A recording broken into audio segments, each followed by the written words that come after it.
تحصیل الناس کے لیے مستفتی کو ایسے عالم کے پاس بھیجنے کی اجازت ہے یا نہیں جس کا فتویٰ حنفیت کے خلاف ہو؟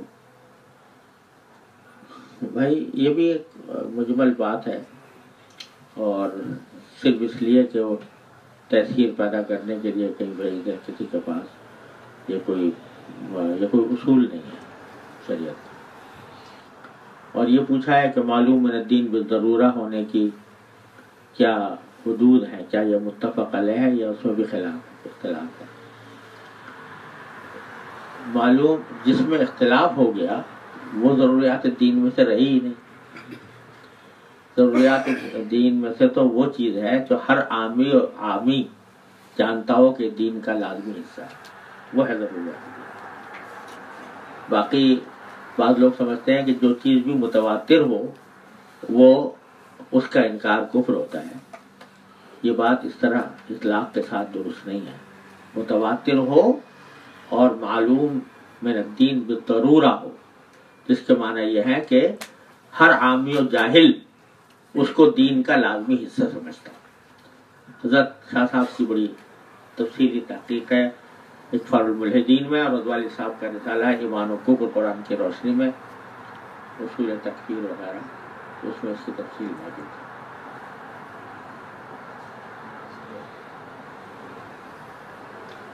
مفتی کو جواب میں فقہی عبارت لکھنا ضروری ہے یا صرف قرآن و حدیث کا حوالہ دے کر جواب دے سکتے ہیں؟ جو جواب قرآن قدیم میں واضح ہے تو اس میں قرآن کریم کی آیت ہی لکھنی چاہیے، حدیث میں واضح ہے حدیث لکھنی چاہیے، کیونکہ تقلید جو ہے نا، جو امور قرآن و حدیث میں بالکل واضح ہیں، غیر مختلف فی ہیں، ان کی قطعی الدلالہ ہے، قطعی الثبوت ہے، اور وہ نہ اجتہاد کا محل ہے نہ تقلید کا محل ہے۔ کوئی شخص پوچھے شراب حرام ہے کہ نہیں، آپ لکھ دیں کہ در مختار میں آیا اس واسطے حرام ہے، تو یہ بات نہیں ہے۔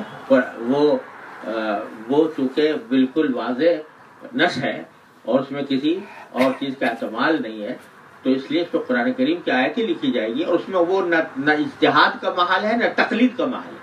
ہم شراب کو اس لیے حرام نہیں کہتے کہ وہاں بنی حرام کہا تھا، ہم شراب کو اس لیے حرام کہتے ہیں کہ قرآن نے حرام کہا، تو اس لیے یہ وہ نہ اجتہاد کا محل ہے نہ تقلید کا محل ہے، وہاں قرآن حدیثی کو براہ راست لکھنا چاہیے۔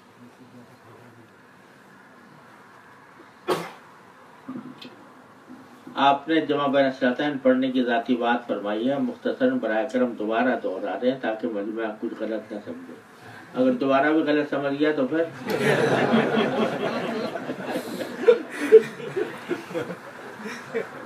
میں پھر عرض کرتا ہوں کہ میں جمع بین الصلاتین نہیں کرتا، یہاں تک کہ اس وقت جب کہ پوری جماعت جمع بین الصلاتین کر رہی ہو، عرب علماء میرے ساتھ ہوتے ہیں، عرب علماء کے ساتھ میٹنگیں ہوتی ہیں، ان کے ساتھ بیٹھنا اٹھنا ہوتا ہے، وہ جمع بین الصلاتین کرتے ہیں، میں نہیں کرتا، اور یہ سب کو پتا ہے کہ نہیں کرتا، ان کو معلوم ہے۔ اور یہاں تک کہ ایسا بھی ہوتا ہے کہ مغرب کی نماز میں نے پڑھائی اور عشاء میں شریک نہیں ہوا، عشاء کے لیے دوسرے امام کو آگے کیا کہ تم پڑھنا چاہتے ہو تو پڑھ لو، البتہ رفع یعنی الخلاف الشرع، تو اگر میں الگ بیٹھ جاؤں تو یہ اچھا نہیں لگتا، تو میں بنیت نفل شامل ہو جاتا ہوں، اور یہ بات بھی سب کو بتایا کہ نفل کی نیت سے پڑھ رہا ہے، یہ سب کو بتایا۔ البتہ دو مواقع پر جمع بین الصلاتین کو جائز سمجھتا ہوں۔ ایک موقع وہ ہے جو بین المثلین کا جو وقت ہے، وہ حضرت شاہ صاحب رحمۃ اللہ علیہ کی تحقیق یہ ہے، امام ابو حنیفہ کی روایت یہ ہے کہ ما بین المثلین جو ہے یہ مشترک بین الظہر والعصر ہے، یہ وقت امام ابو حنیفہ کی روایت۔ البتہ حضرت شاہ صاحب یہ فرماتے ہیں کہ مشترک بین الظہر والعصر ہونے کے باوجود عام حالات میں دونوں کے درمیان وقفہ ہونا چاہیے۔ مثل اول کے بعد اگر آپ نے ظہر پڑھی تو فوراً عصر نہ پڑھیں، بلکہ تھوڑا وقفہ کر کے پڑھیں، عام حالات میں یہ ہے۔ لیکن بیماری اور سفر یہ دو صورتحال ایسی ہے کہ جس میں وقفہ کرنے کی ضرورت نہیں ہے، ما بین المثلین میں جمع بین الصلاتین کر سکتے ہیں حقیقی. اب سمجھ گیا بات؟ اب کوئی غلط فہمی تو نہیں رہے گی. تو اس وقت میں کر لیتا ہوں جمع بین حضرت شاہ صاحب کے اس قول کی بنیاد. اسی طرح دوسرے اس موقع پر کر لیتا ہوں جب سفر درپیش ہو اور اندیشہ ہو کہ اگر جمع نہ کیا گیا تو نماز کا وقت نکل جائے گا اور نماز بھی پڑھ لیتا ہوں. طیارے کے سفر میں اندیشہ ہے کہ عصر کا وقت نکل جائے گا. بسا اوقات ایسا ہوتا ہے کہ منٹوں میں مغرب آ جاتی، غروب ہو جاتا ہے اور پتہ نہیں چلتا، ابھی زور پڑی تھی پتہ نہیں عصر ہو گئی. تو جہاں یہ اندیشہ ہو کہ عصر فوت ہو جائے تو اس صورت میں جمع تقدیم بھی کر لیتا ہوں، ظہر کے ساتھ عصر بھی پڑھ لیتا ہوں. عملاً بقول الامام الشافعی رحمہ اللہ اور علامہ شامی رحمۃ اللہ نے بھی لکھا ہے کہ ایسے موقع پر امام شافعی کی تقلید کرنا درست ہے. اب ہوگی کوئی غلط فہمی؟ کوئی نقل میں کوئی گڑبڑ تو نہیں ہوگی؟ جی میں پڑھ لوں. جزاکم اللہ خیر. اب یہ جیسے ابھی مولانا انور مولانا بٹ صاحب نے زبیر بٹ صاحب نے فرمایا کہ آپ کے بارے میں یہ مشہور ہے کہ آپ جمع بین الصلاتین کرتے ہیں، وقار دلیل بھی پیش کیا جاتا ہے. اب میں اس کا کیا علاج کروں بتائیے؟ اس لیے کہ کس وجہ سے لوگوں نے یہ بات کہی، وہ یا تو یہ جو شاہ صاحب کا قول ہے یہ میں نے اپنی تقریر بخاری میں بھی نقل کیا ہے، نام الباری میں، درس ترمذی بھی نقل کیا ہے، اور اپنے درس میں بھی بیان کرتا ہوں. ہو سکتا ہے کہ اس کی بنیاد پر کسی نے کہہ دیا ہو، اور یا پھر یہ گمان کیا ہو کہ یہ عربوں کے ساتھ بہت رہتا ہے، تو عربوں کے ساتھ رہنے کی وجہ سے یہ جمع بین الصلاتین کرتا ہوگا. وہ لوگ کرتے ہیں تو یہ بھی کرتا ہوگا. یہ گمان بھی ہوتا ہے نا بعض اوقات، تو گمان بھی پھر وہ بعض اوقات یقین کی صورت اختیار کر لیتا ہے. وہاں عالم یہ ہے کہ ایک مرتبہ میں امامت کر رہا تھا، پیچھے تقریباً 8-10 علماء کرام تھے. اس میں شیخ عبداللہ بن منی بھی تھے، معروف عالم ہے نا، وہ بھی تھے. نماز کے بعد میں ہاتھ اٹھا کے دعا کرتا، تو انہوں نے کہا کہ شیخ دعا کرنا ویسے تو بہت اچھی بات ہے، مگر یہ رفع یدین کے ساتھ دعا کرنا تو کہیں ثابت نہیں ہے حدیث میں، تو اور نماز کے بعد اس طرح دعا کرنا.